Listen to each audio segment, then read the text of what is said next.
welcome back to my channel. Today I'm going to show you a cool trick how to create custom jump list for your apps in Windows 11. So let's get started. So firstly, choose the app you which want to right click on it. Firstly, we are into pin to taskbar. Show more options. Here you will see pin to taskbar. Click on there. The app will be pinned to taskbar. Now right click on the app. Here you will see all the list of the files.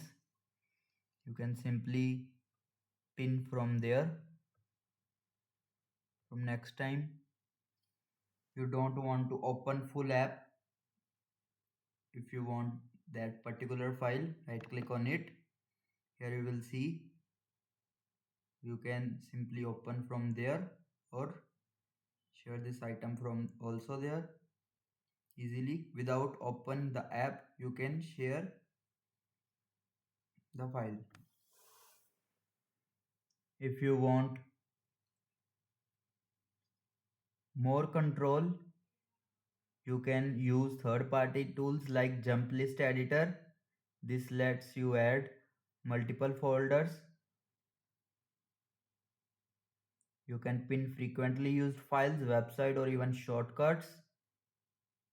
And that's it, how you create custom jump list for your app in Windows. Now your favorite files and folders are always just a right click. If you like this video, subscribe and hit the bell icon. Thanks for watching.